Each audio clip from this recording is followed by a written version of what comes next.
என் அன்பான குமரி மாந்திரிக ஜோதி நேயர்களே, உங்கள் அனைவருக்கும் என் இனிய வணக்கம்.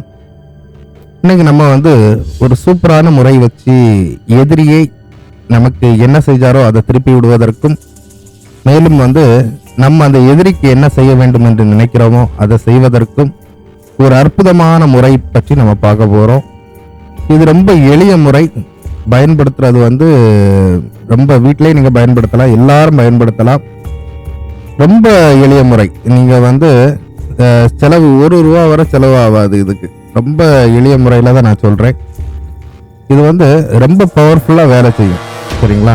ஆனா உங்களுடைய மனம் அவ்வளவுக்கு சுத்தமா இருக்கணும். உங்க மேல எந்த தவறும் இருக்கக்கூடாது. அதே மாதிரி மனதை ஆத்மா அந்த மனதை ஒரே நிலையில வச்சுட்டு இதை பண்ணணும். அப்பதான் அது 100க்கு 100% உங்களுக்கு பலன் கொடுக்கும். ஏன்னா இது மனதின் சக்தியோடு, இந்த பிரபஞ்சத்தோடு இணைந்து நீங்க செய்யக்கூடிய ஒரு விஷயம், மகா பெரிய ஒரு காரியமா இருக்கும்.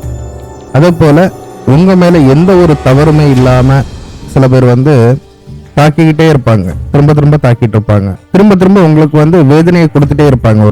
ஒரு நபரோ இல்லைன்னா அவங்க சார்ந்தவங்களோ உங்களுக்கு வேதனையை கொடுத்துக்கிட்டே இருப்பாங்க. ஒரு நேரம் வரை உங்களுக்கு நிம்மதியே இல்லை. வாழ்க்கையில எதை எடுத்தாலும் இந்த நபரால எனக்கு பிரச்சனையா தான் இருக்கு. அப்படி நான் மட்டும் இதை செய்யணும். சும்மா ஏற்கனவே நான் நிறைய வீடியோக்குள்ள சொல்லுவேன். ஏன்னா சும்மா போகக்கூடிய நபர்களுக்கு நீங்க எதுவும் பண்ணி அந்த பிரதிபலிப்பு உங்களை தான் தாக்கும். ஏன்னா அந்த நபர் உங்களை எதிரியாவே பாவிச்சிருக்க மாட்டாரு. உங்களை எதிரியாக பாவிச்சு உங்களுக்கு அவ்வளவு விஷயங்கள் கெடுதல் பண்ணிட்டு இருக்க நபருக்கு பண்ணுங்க, 100% பலன் கொடுக்கும். ரொம்ப எளிய முறை, யாருனாலும் பயன்படுத்தலாம். தனிமையா இருந்து பயன்படுத்தணும், கூட ஆளெல்லாம் இருக்கக்கூடாது. இதுக்கு என்னென்ன தேவையான பொருள் என்னன்னு பாத்தீங்கன்னா, ஒரு வட்ட வடிவ கண்ணாடி ஒண்ணு வேணும். முகம் பார்க்கக்கூடிய நம்ம மிரர் கிளாஸ் இருக்குல்ல, அதே மாதிரி ஒரு வட்ட வடிவ கண்ணாடி ஒண்ணு வேணும். செம்பு அல்லது ஒரு சுத்தமான மண் பானை, மண் சட்டிம்பம்ல அந்த மாதிரி ஒரு சட்டி. அதே மாதிரி ஒரு கை அளவுக்கு உப்பு. இதுக்கு அடுத்தால எதிரியினுடைய புகைப்படம், எதிரியினுடைய போட்டோ, இல்ல எனக்கு எதிரிக்க போட்டோ என்கிட்ட இல்லைன்னா எதிரியினுடைய பேரு, தாயார் பேரு, இந்த ரெண்டையும் ஒரு வெள்ளை நிற பேப்பர்ல கருப்பு நிற மை கொண்டு, கருப்பு நிற ஏதாவது ஒரு ஸ்கெட்சோ மார்க்கரோ வச்சு நீங்க என்ன எழுதிக்கிடணும், தமிழ்ல எழுதணும், சரிங்களா? இதை எப்ப செய்யணும் அப்படின்னு பாத்தீங்கன்னா, ஒரு அமாவாசை இரவு இல்லைன்னா தேய்பிறை அஷ்டமி இருக்குல்ல, அந்த நேரங்கள்ல இரவு 11 மணிக்கு மேல உள்ளதுல நீங்க பண்ணணும், சரிங்களா? இதை எப்படி பண்ணணும் அப்படிங்கிற விஷயத்த நான் சொல்லித்தரேன். தனியா ஒரு ரூம், எந்த ஒரு மேல மொட்டை மாடின்னு வேண்டாம், நீங்க இதை தனியா ஏதாவது ஒரு ரூம்ல இருந்துடுங்க. அந்த ரூம்ல இந்த மிரர் கிளாஸ், இந்த கண்ணாடியை ஒரு இடத்துல வைங்க. கண்ணாடியிலோட வெளிச்சம் இந்த தண்ணியில நம்ம ஒரு இப்போ மண்பானையோ இல்லைன்னா செம்பு பாத்திரத்திலயோ நம்ம என்ன செஞ்சிருப்போம், தண்ணி வச்சிருப்போம். செம்புன்னா காப்பர் பாத்திரம், இந்த காப்பர் பாத்திரலையோ நம்ம என்ன செஞ்சிருப்போம், தண்ணி வச்சிருப்போம். 2 பாத்திரம் இல்ல, ஏதாவது ஒண்ணு, செம்பு பாத்திரம் இல்லை என்றால் மண் பாத்திரம், இந்த 2 தான், சரியா? 2ல ஏதாவது ஒண்ணு தான். அப்படி ஏதாவது ஒண்ணுல நம்ம தண்ணி வச்சிருப்போம்.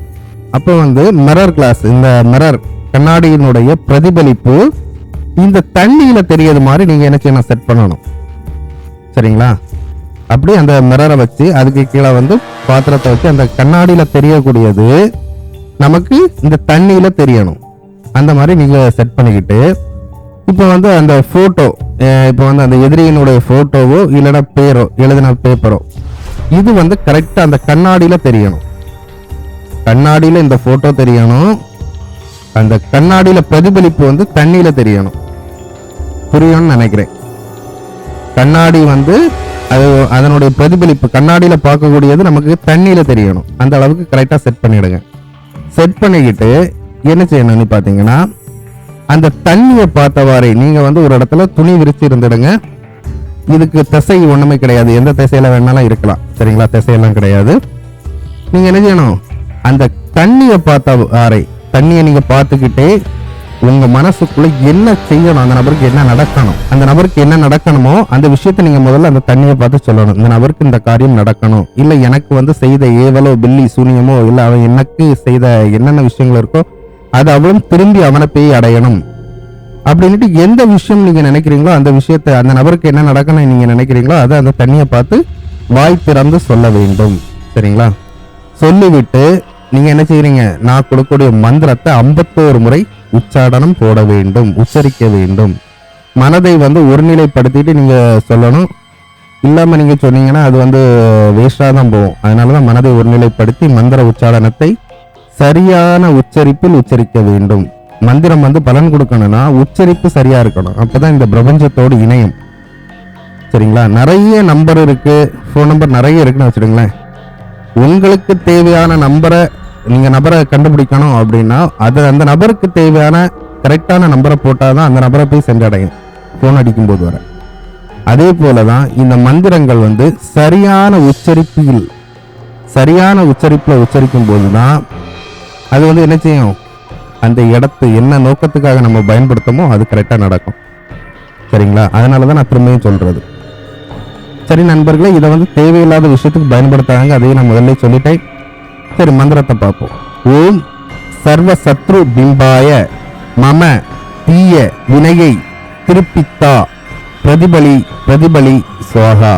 மந்திரம் திரும்ப சொல்றேன் பாருங்க. ஓம் சர்வ சத்ரு பிம்பாய மம தீய வினையை திருப்பித்தா பிரதிபலி சுவாகா. இந்த மந்திரம் தான் 51 முறை நீங்க சொல்லணும். சரிங்களா? இது என்னதுக்கு நீங்க வேற ஏதாவது ஒரு பொருட்கள் ஏதாவது வச்சுக்கலாம். ஒரு 51 எண்ணிக்கையில நீங்க ஏதாவது ஒரு பொருள் எடுத்து வச்சு தனித்தனியா எடுத்து வச்சுனாலும் நீங்க இந்த மந்திரத்தை சொல்லலாம். இது சொல்லி முடிச்ச பிறகு நீங்க என்ன செய்யணும்னா, அந்த தண்ணீரை என்ன செய்யணும்னா உங்க வீட்டு வாசல் நடைக்க வெளியே எங்கேயாவது கொண்டு ஊத்திடுங்க. ஊத்திக்கிட்டு அந்த கண்ணாடி இருக்கு பாத்தீங்களா, கண்ணாடியும் போட்டோவும் அப்படியே ஒரு துணியில சுத்தி, கருப்பு துணியில சுத்தி எங்கேயாவது ஒரு இடத்துல, மறைவான இடத்துல வைக்கணும். யாரும் பார்க்க கூடாது. அந்த கண்ணாடிய அப்படியே மறைவா எங்கேயாவது கொண்டு வச்சிருங்க. சரிங்களா? இப்படியே நீங்க குறைஞ்சது ஒரு 3 தடவையில இருந்து 7 தடவை நீங்க பண்ண மாதிரி இருக்கும். அந்த எதிரி நீங்க என்ன காரியத்துக்காக பண்றீங்களோ அவன் விலது வரையும் நீங்க அதை தொடர்ந்து பண்ணது மாதிரி இருக்கும். அதே மாதிரி இப்ப அமாவாசை இல்லைன்னா அந்த தேய்பிறை அஷ்டமியில நீங்க அந்த காரியத்தை பண்ணிட்டே இருக்கணும். சரிங்களா? பண்ணும் பொழுது கண்டிப்பா அந்த எதிரி வெயில்வான் உங்கள் கண்ணு முன்னாடியே நீங்க பார்க்கலாம். இது அவ்வளவுக்கு ஒரு எப்படி சொல்றதுக்கு பவர்ஃபுல்லான விஷயம். இது அறிவியல் ரீதியா பாத்தீங்கன்னா, ஒளி எப்படி பிரதிபலிக்கிறதோ அதே போல நம்மளுடைய எண்ணங்களும் பிரதிபலிக்க வைக்க முடியும். இதுதான் நம்ம மிரர் மூலமா நம்ம பண்ண போறோம். நம்மளுடைய எண்ணங்கள், நம்மளுடைய மந்திர சக்தியினால அதை என்ன செய்யும், அந்த நபருக்கு நடக்க வைக்க முடியும். அதுதான். சரிங்களா? அதே மாதிரி நம்ம இதற்கு பயன்படுத்திய கண்ணாடியை நீங்க முகம் பார்க்கறதுக்கு நீங்க பயன்படுத்தக்கூடாது. இது மாந்திரிகம், அந்த விஷயத்துக்கு மட்டும்தான். சரிங்களா? இதை ரொம்ப பவர்ஃபுல்லா வேலை செய்யும். ஏன்னா பிரதிபலிப்பு அப்படிங்கிறது எதிர்வினை. அவன் எவ்வளவு தூரம் பவரா செஞ்சிருக்கானோ அதை விட்டு 5 மடங்கா போய் தாக்கும். சரியா? பயன்படுத்துங்க நண்பர்களே, எல்லாரும் பயன்படுத்துங்க. நம்ம சேனலை மறக்காம சப்ஸ்கிரைப் பண்ணுங்க, லைக் பண்ணுங்க, ஷேர் பண்ணுங்க. முடிஞ்ச அளவுக்கு வீடியோவை ஷேர் பண்ணுங்க. அப்பதான் நம்ம மேலும் வீடியோ போட முடியும். சரிங்களா? வேற எதுவும் சந்தேகங்கள் இருந்ததுன்னா கீழே கமெண்ட்ல தெரிவிங்க. முடிஞ்ச அளவுக்கு நான் பதில் கொடுக்குறேன். நன்றி நண்பர்களே.